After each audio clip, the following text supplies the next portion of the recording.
जरांगेंवर मी यापूर्वीसुद्धा बोललो, जरांगेचा संविधान आणि मंडल आयोगावर कुठलाही अभ्यास नाही।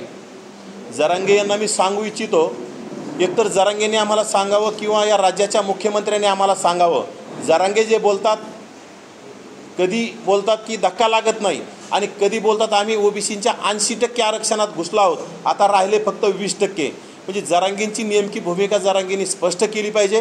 आणि मुख्यमंत्र्याला तर आम्ही वारंवार सांगत आलोत की जरांगे म्हणतात 80% आम्ही घुसलो आहोत आणि मुख्यमंत्री म्हणतात ओबीसीच्या आरक्षणाला धक्का लागत नाही। यामधलं विश्लेषण राज्याच्या मुख्यमंत्र्यांनी आम्हाला लेखी द्यावं की ओबीसीच्या आरक्षणाला धक्का कसा लागत नाही।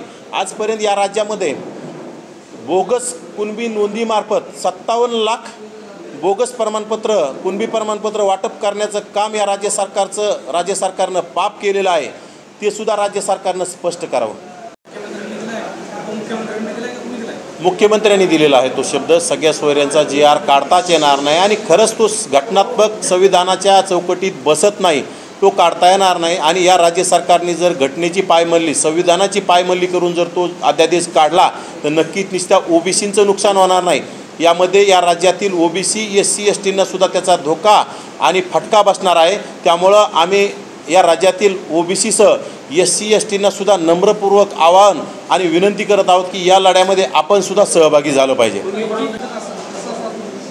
आता हे राज्य सरकार गेल्या 9-10 महिन्यापासून राज्य सरकार काय करतं आहे, आपण सर्व या राज्यातील जनता असेल, मराठा बांधव असतील किंवा ओबीसी बांधव असतील, हे पाहतच आलेत।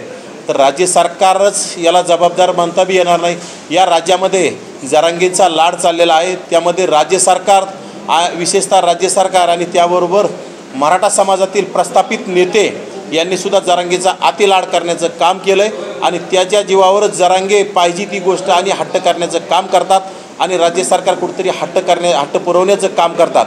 परंतु येणाऱ्या काळात जरांगेचा हट्ट पुरवावा किंवा नाही पुरवावा हो राज्य सरकारचा विषय आहे। परंतु जर आमच्या ओबीसी समूहावर जर अन्याय होत असेल तर या राज्यातील ओबीसी SC ST समाज आता एकत्र येऊन लढा मोठा केल्याशिवाय राहणार नाही।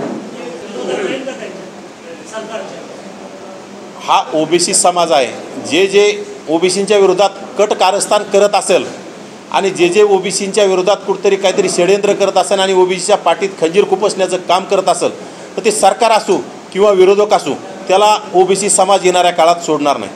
288 जागा पाडायच्या की उभ्या करायच्या, जर मराठा समाजाला ओबीसीला आरक्षण दिलं नाही 288 जागा पाडू असा इशारा जरांगे पाटलांनी दिला, तर या दृष्टिकोनातून ओबीसी बांधव सुद्धा 288 जागा उभ्या करणार।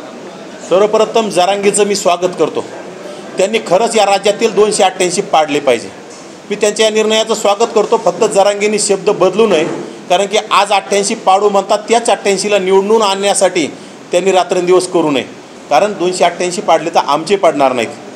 288 प्रस्थापितच आहेत, नवीन लोकांना जर संधी मिळत असेल या राज्यातील तर काय फरक पडणार आहे।